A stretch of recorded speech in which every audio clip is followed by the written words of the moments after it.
Okay, so you know how everyone's always talking about practice, practice, practice. Right. But like, how do you really make the most of that time on the court? Ah, that's the million-dollar question, isn't it? Totally. Because it's not just about showing up and going through the motions, No, right? not at all. It's about being fully present, engaged, and intentional with every single rep, every drill. It's that focus, that mental edge that really makes all the difference. And that's exactly what we're diving deep into today, how to cultivate that practice focus and transform your training. Exactly. We've gathered some awesome insights from volleyball legends, players, and coaches to uncover the secrets to unlocking that next level of performance. So think of this as your playbook for maximizing those precious hours on the court. And you know what really struck me when we were researching this? It all starts with mindset, that inner drive, that unwavering willpower. Couldn't agree more. And there's no better way to illustrate this than with this powerful quote from Loibal. The will to win is more important than the skill to win. It is possible to achieve only what you actively pursue. Cogito, ergo sum. I think, therefore I am. Keep your head high and work hard every day because you'll never get that day back. Whoa. I mean, that's heavy stuff right there. It really is. And that last line, you'll never get that day back, is just so powerful, so resonant. It really hits home that every practice session is a precious opportunity, a chance to grow, to improve. And that's something we can't take for granted, right? Absolutely. You know, what's fascinating about that quote is that it places mental strength, that conscious effort, above inherent talent. It's almost as if Ball is saying that raw skill can only take you so far. It's that unwavering will, that drive to push yourself every single day that truly unlocks your potential. So it's not just about having a natural knack for the game. Exactly. It's about actively choosing to make the most of every single moment on the court. It's about approaching every practice session with intention and purpose. And that directly ties into this other quote we found, which is, practice is the battle you must win. It's such a brilliant way to reframe practice, isn't it? It definitely changes the perspective. It's not just a chore or a routine. It's a challenge, a battle to be fought and won through focus and effort. And that mindset, that warrior mentality is so powerful. It transforms those hours of drills and reps into opportunities for growth and victory. Because when you approach practice as a battle, you naturally bring a heightened level of focus and intensity. Makes sense. So how do we actually translate that mindset into concrete action? How do we actually cultivate that laser focus during practice? Well, one strategy that really resonated with us is this idea of treating practice like a real game, like competition. Oh, that's interesting. It's all about bridging that gap between the practice court and the game court. This quote really nails it. Practice like it's competition and compete like it's another day on the practice court. There's a lot to unpack there, isn't there? It's a two-sided coin. On one side, you've got that competitive fire, that game day intensity that you bring to practice. It's about pushing yourself to perform every single rep as if it were a crucial point in a real match. So it's like simulating that pressure, that adrenaline rush, even when you're just training with your teammates. Exactly. You're essentially conditioning your mind and body to perform under pressure, to stay focused and composed when the stakes are high. And then the flip side, compete like it's another day on the practice court, is all about staying grounded, maintaining that calm and collected approach, even when you're in the heat of a game. So it's almost like transferring that practice mentality to the game itself. Exactly. It's about not getting overwhelmed by the moment, by the crowd, by the score. It's about sticking to your process, focusing on executing each skill, each play, with the same level of attention and intention that you bring to practice. So it's all about achieving a consistent level of focus, regardless of the setting. Yeah. But let's be real, not every drill or exercise is going to be super exciting, right? You got that right. There are definitely those moments in practice where you might be tempted to just go through the motions. So how do we stay engaged and focused even during those less glamorous moments? Well, this quote really resonated with us on that point. Not everything you're going to do in volleyball or in life, for that matter, is exciting or fully functional. But if you have the willpower to make each minute count, you'll benefit in some way, and it will make you a better player and a better person in the long run. It's a good reminder that even those seemingly mundane drills have value, as long as we approach them with the right mindset. The real key here is willpower, that conscious choice to make every moment count. And it's not always easy, but the payoff is huge, both on and off the court. You're not just honing your volleyball skills, you're developing discipline, resilience, that ability to find meaning and purpose in any task. It's like building mental muscle, right? Even when it's not the most fun exercise. Now, distractions are a huge part of practice, right? How do we minimize those and keep that intensity up? Oh yeah, distractions are everywhere. And Loy Ball actually shared this really insightful anecdote. He said, I couldn't be messing around and acting like an 11-year-old if we expected to compete well. I wanted to compete well because it was great to see the looks in the eyes of men like, wow, I am having a hard time beating this kid. That's amazing. I can just picture those Yeah, faces. such a vivid image, and it really emphasizes the importance of maturity and focus during training. He understood that even seemingly harmless distractions could undermine their preparation and performance. And that internal drive, that desire to surprise and challenge more experienced opponents, fueled his focus. That's such a great point. It's about finding that personal motivation, that why that keeps you locked in. So what about the coach? What's their role in all of this? Oh, the coach is absolutely crucial in creating an environment that fosters focus. And one of the key qualities we came across in qualities of effective volleyball coaches is this.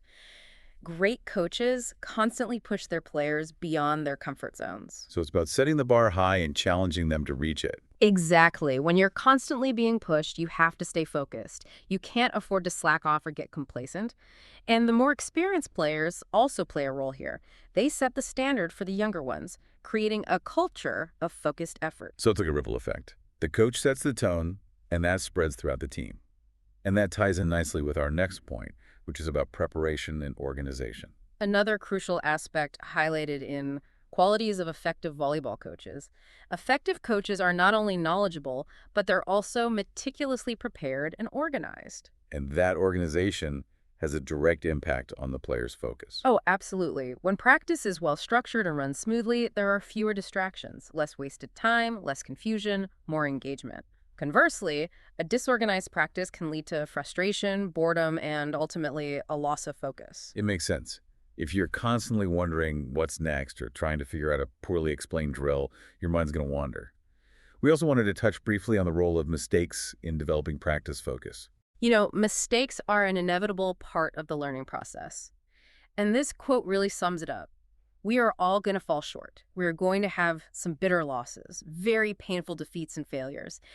We have to use those to come back even stronger. That's what makes it sweeter when we can overcome those and figure out a way to win.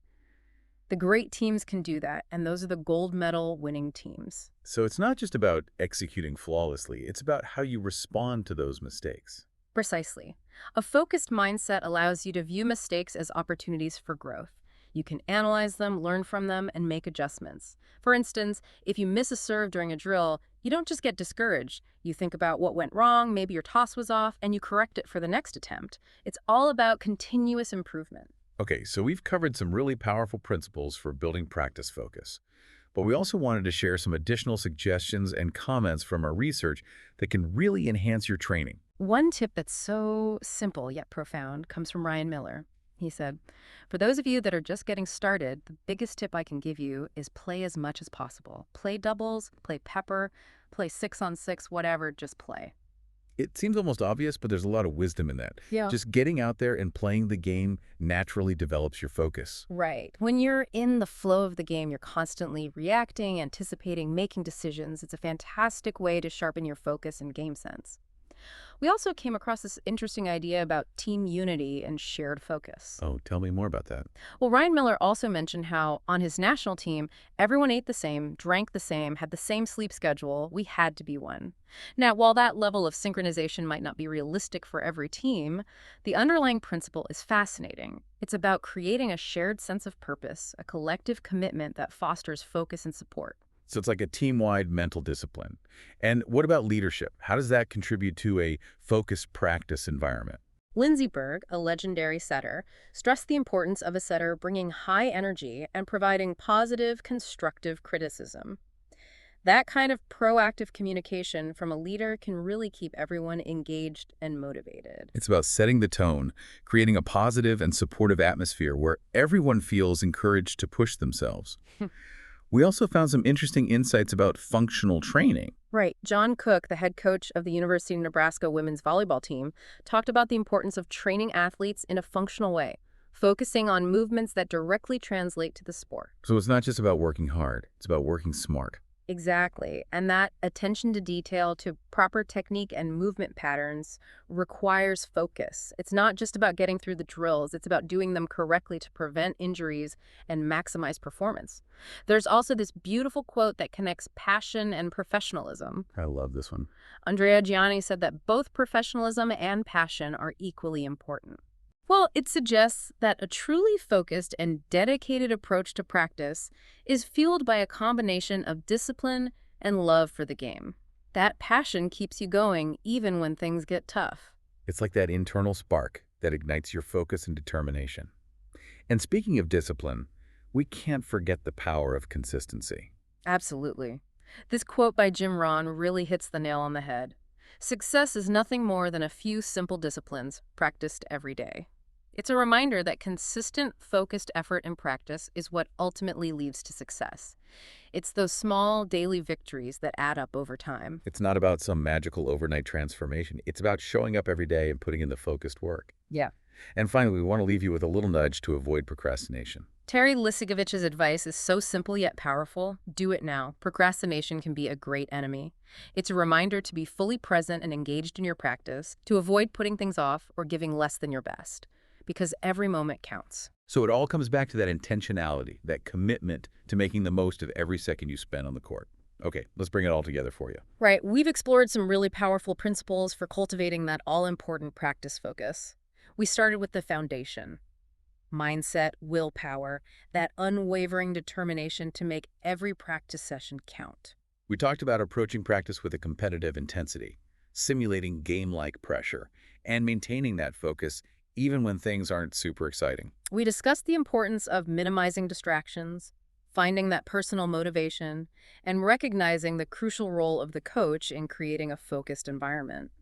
And we explored some additional strategies like simply playing the game as much as possible, embracing team unity, and understanding the long-term benefits of functional training. It's about combining discipline, passion, and a commitment to continuous improvement. It's about showing up every day and giving it your all. So here's our final thought for you.